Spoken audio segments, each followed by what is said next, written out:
다윗이 아비가일에게 이르되 오늘 너를 보내어 나를 영접하게 하신 이스라엘의 하나님 여호와를 찬송할지로다. 또 네 지혜를 칭찬할지며 또 내게 복이 있을지로다. 오늘 내가 피를 흘릴 것과 친히 복수하는 것을 내가 막았느니라. 나를 막아 너를 해하지 않게 하신 이스라엘의 하나님 여호와의 살아계심을 두고 맹세하노니 네가 급히 와서 나를 영접하지 아니하였다면 밝는 아침에는 과연 나발에게 한 남자도 남겨두지 아니하였으리라 하니라. 다윗이 그가 가져온 것을 그의 손에서 받고 그에게 이르되 네 집으로 평안히 올라가라. 내가 네 말을 듣고 네 청을 허락하노라. 아비가일이 나발에게로 돌아오니 그가 왕의 잔치와 같은 잔치를 그의 집에 배설하고 크게 취하여 마음에 기뻐하므로 아비가일이 밝는 날 아침까지는 아무 말도 하지 아니하다가 아침에 나발이 포도주에서 깬 후에 그의 아내가 그에게 이 일을 말하며 그가 낙담하여 몸이 돌과 같이 되었더니 한 열흘 후에 여호와께서 나발을 치심에 그가 죽으니라. 아멘.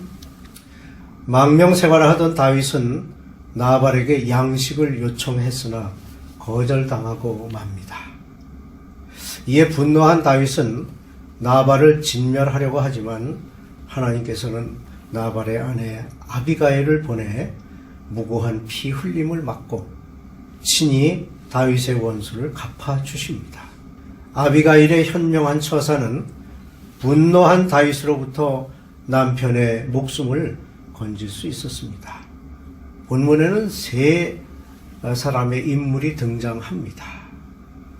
특징을 가진 그 세 사람은 그리스도를 상징하는 여호와의 기름 부음 받은 자로서 다윗, 그리고 그리스도를 거절하는 이 세상 사람들을 대표하는 교만하고 어리석은 나발, 또 한 사람은 깊은 신앙과 신속한 결단력을 가진 믿는 자들의 본이 되는 아비가일이 그들입니다. 먼저 다윗의 요구가 있습니다. 8절에 네 손에 있는 대로 네 종들과 네 아들 다윗에게 주기를 원하노라는 말씀은 다윗과 다윗을 따르는 사람들이 나발의 목자들이 갈멜 언덕에서 양을 지키고 있는 동안 밤낮으로 그들의 보호의 담이 되어 주었음을 생각하고 곤궁함에 처한 다윗 일행을 위해 도움의 손길을 펼칠 것을 요구한 것이었습니다. 그리고 16절에 보면 우리가 양을 지키는 동안에 그들이 우리와 함께 있어 밤낮 우리에게 담이 되었음이라는 표현과 같이 다윗 일행의 도움으로 그들은 약탈자리의 무리로부터 보호될 수 있었던 것입니다. 그러므로 다윗의 요구는 전혀 부당한 것이 아니었습니다. 이것은 육신을 입고 이 땅에 오셔서 십자가의 대속을 통해 우리를 구원하신 주님께는 우리에게 요구할 권리가 있음과 같은 이치입니다. 이들 열 소녀는 그리스도의 사자들처럼 그들의 주인인 다윗의 이름으로 보내졌습니다. 그러기에 그 소년들을 멸시하는 것은 그들을 보낸 다윗을 멸시하는 것과 같은 것이었습니다. 소년들은 먼저 나발에게 평강을 선포했는데 너는 평강하라, 네 집도 평강하라, 네 소유의 모든 것도 평강하라고 했는데 이 평강은 복음의 사자들에 의해 선포되는 것처럼 세 가지입니다. 즉 하나님과의 평강, 마음의 집에 계신 하나님의 평강, 또 항상 소유한 모든 것들에 영향을 미치는 놀라운 평강을 의미합니다. 나발에게 선포한 메시지는 하나님의 택하신 종들을 통해 우리에게 전해질 때 우리가 마땅히 감사하고 하나님께 영광을 돌리는 것과 마찬가지로 감사하며 응대해야 했습니다. 하지만 나발은 어리석은 사람이었습니다. 나발은 매우 부유한 사람으로 부유한 사람이 언제나 지혜롭지는 않습니다.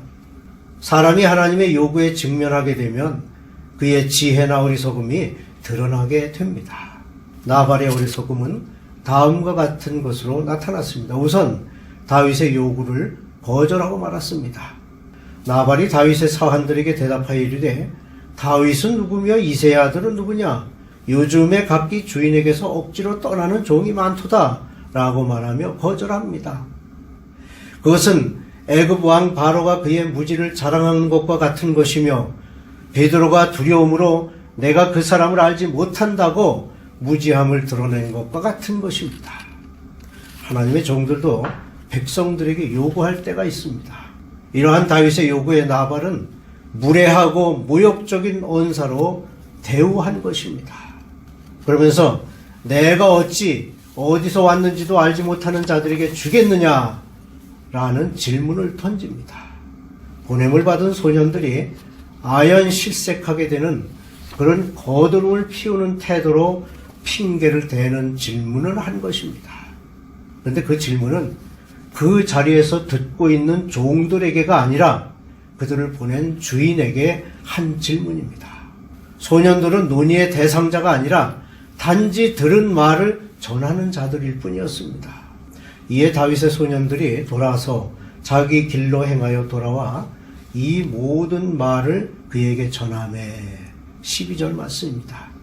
그 말을 전해 들은 다윗은 대노하게 되었던 것이죠. 한편 나발은 36절에 그가 왕의 잔치와 같은 잔치를 그의 집에 배설하고 크게 취하여 라는 표현과 같이 그의 어리석음은 그의 배를 신으로 삼는 것에서 그리고 여호와의 기름 부음 받은 자의 영광과 존귀보다는 자신의 영광과 존귀를 구하는 것에서 나타났습니다. 그는 다윗을 위해 아무것도 하지 않았지만 탐욕스럽고 교만한 자신을 위해서는 많은 것을 허비했습니다. 이와 같이 육신을 위해 배불리 먹고 마시면서 주님께 바치는 것은 모두 낭비되고 잃어버린 것이라고 생각하는 현대의 나발들이 너무나 많이 있는 것입니다. 나발은 어리석은 자의 대표자였습니다.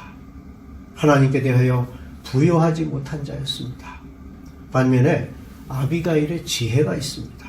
3절에 그 여자는 총명하고 라고 그의 특성을 표현하고 있습니다. 나발과 아비가일의 관계는 확실히 부적절하게 짝지어진 관계의 경우였습니다. 아비가일의 지혜는 우리가 다윗에 대한 그녀의 태도를 통해서 자명하게 살펴볼 수 있습니다. 18절 이하에 아비가일이 급히 취하여 다윗의 앞에 엎드려 그 얼굴을 땅에 대니라는 말씀을 통해서 우리는 다음과 같은 것들을 알 수 있습니다. 첫째, 그녀는 급히 굴복했습니다. 아비가일은 급히 다윗이 그의 종들을 통해 요구한 모든 것들에 응하기 위해 서둘렀습니다. 이것은 그녀에게 사랑의 수고는 물론 믿음의 행위였습니다. 그녀는 하나님께서 반드시 다윗을 통해 큰 목적을 이루실 것을 믿었습니다. 비록 그녀는 다윗이 보낸 소년들을 만나보지도 못했지만 그녀의 총명함이 그녀를 이끌어 다윗의 뜻에 기꺼이 굴복하게 하였습니다. 그녀는 하나님께서 택하신 이 왕을 소홀히 대해서는 안 되며 그를 무시하고 그의 청을 거절한 것에 대한 위험이 있음을 알았습니다. 우리 또한 그와 같이 믿고 우리 주 예수 그리스도의 요구에 굴복하고 있는지요? 아니면 오히려 변명하기 위해 머릿속으로 계산하고 있지는 않는지요? 둘째, 그녀는 열심히 간청했습니다. 그녀는 어리석은 남편을 위해 다윗에게 간청했습니다. 나발의 태도는 나발 자신이 보기에는 옳았을지 모르나 그녀가 보기에는 어리석은 것이었습니다. 그녀는 생명과 죽음의 능력이 다윗의 수종에 있다는 것을 알고 자신을 위해 기도했습니다. 우리는 주님께서 두려우신 분이심을 알기 때문에 사람들에게 권면합니다. 우리가 그리스도를 거절하는 자들의 어리석음과 위험을 깨닫고 연민과 동정으로 그들을 위해 간절히 간구하면서 그리스도 앞에 엎드리지 않을 수 없게 되는 것은 바로 우리 자신이 그를 믿고 그에게 굴복했기 때문입니다. 셋째, 그녀는 담대히 증언했습니다.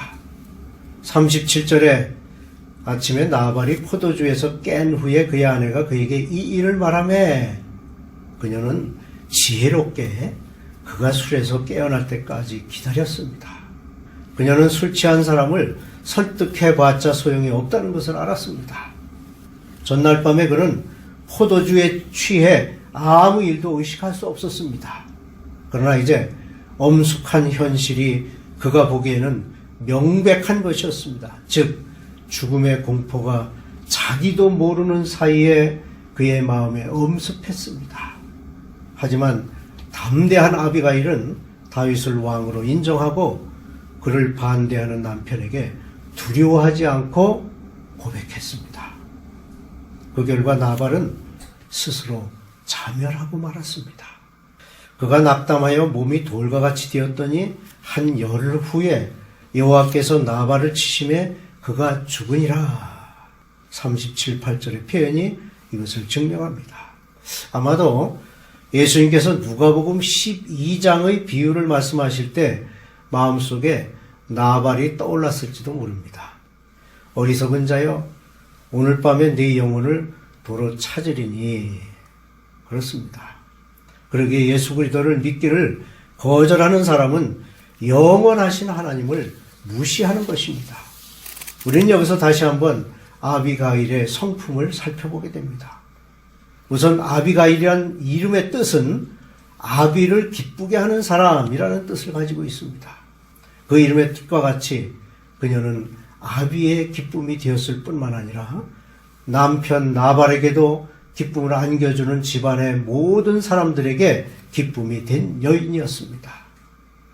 아비가일이 모든 사람에게 기쁨을 줄 수 있었던 것은 그녀가 지혜롭기 때문이었습니다. 그녀의 지혜로움은 총명한 지식과 신중하고 신속한 대응에 있었습니다. 이러한 아비가일의 지혜로움은 나아가 다윗과 그와 함께한 사람들에게까지 기쁨의 선물을 안겨줄 수 있었습니다. 또한 진실한 인간성의 여인이었습니다. 그녀는 온유한 마음과 겸손한 행실을 가지고 자신을 희생하는 봉사와 헌신의 사람이었습니다. 이러한 진실한 인간성이 있었기에 그녀는 나발과의 가정을 유지할 수 있는 인내심을 나타낼 수 있었습니다. 이러한 진실된 아비가일의 인간성은 그 이름과 같이 사람의 기쁨이 될 수 있었던 것입니다. 모든 사람이 아비가일과 같은 성품을 갖는다면 이 땅은 그야말로 기쁨과 평강으로 가득 찰 것입니다. 다음으로 아비가일의 지혜를 봅니다.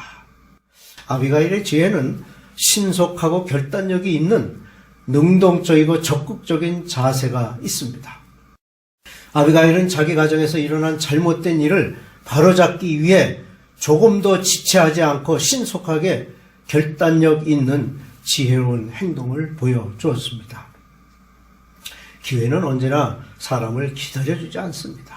그러므로 순간적으로 찾아오는 기회에 대해 신속한 결단과 행동은 반드시 모든 사람들에게 구원과 축복을 가져다 줄 것입니다. 무엇보다 아비가일은 자신이 죄를 짊어지려는 마음을 가졌습니다. 남편의 죄를 대신 짊어지고자 했습니다. 분노한 다윗 앞에 선 아비가일은 남편의 모든 허물의 책임을 지고 진지한 자세로 사죄를 구함으로 모든 재난에서 구원을 얻을 수 있었습니다. 이렇게 겸손한 아비가일은 분노한 다윗의 일행을 만나 자신이 낮아질 수 있는 최대한의 겸비한 자세를 보여주었습니다. 그는 다윗에게 존경과 경의를 표하면서 조금 더 다윗의 마음을 거스르지 않았습니다. 그녀는 이 사건을 전혀 모르고 있었기 때문에 일어난 일이었지만 이 일을 알게 된 순간부터 그는 속죄를 위하여 쉬지 않고 노력하였습니다. 아비가일은 남편 나발의 잘못에 대한 속죄의 예물로 다윗의 마음을 풀기를 원했습니다. 예물은 분노한 자의 마음을 풀어주는 능력을 가지고 있습니다. 이런 신앙을 가졌던 아비가일은 높임을 받았습니다. 다윗이 아비가일을 자기 아내로 삼으려고 사람을 보내어 그에게 말하게 하매 그가 다윗의 아내가 되니라. 39절 42절 말씀입니다. 이것은 확실히 그녀의 믿음에 대한 충분한 보상과 마음의 소원에 대한 풍성한 응답이었습니다. 어리석고 세속적인 나발을 떠나 이제 그녀는 여호와의 기름 부음 받은 다윗과 자유롭게 혼인할 수 있었습니다. 그녀는 다윗이 거부당하던 시기에 이미 다윗이 왕위에 있었을 때와 같이 밀접한 관계를 갖게 되었던 것입니다. 그녀가 그랬던 것처럼 우리 또한 그리스도 안에서 주님과 밀접한 관계에 있어야 합니다. 다윗은 나발에게 자기의 곤궁함에 도움을 주기를 요청했지만 나발은 도움을 주기는커녕 다윗을 반역의 무리로 몰며 모욕적인 말로 뿌리쳤습니다. 이러한 일련의 사건을 나발의 아내 아비가일은 전혀 모르고 있었습니다. 그런 중에 하인으로부터 지금까지 자기 집안에서 이루어지고 있는 일을 전해 듣고 아연 실색하지 않을 수 없었습니다. 그 이야기를 전해 들은 아비가일은 이 사건에 대처하는 지혜로운 모습을 보여주고 있습니다. 비록 연약한 여인이지만 그는 남편인 나발의 미련하고 어리석은 악행을 보상받고도 남을 만한 지혜로운 대처를 한 것입니다. 결국 아비가일은 미갈에 이은 다윗의 두 번째 부인으로 등극하는 자리에 앉게 되었던 것입니다. 여러분, 지혜롭게 행동함으로 하나님과 사람에게 기쁨을 주는 성도가 되시기를 주님의 이름으로 축원합니다.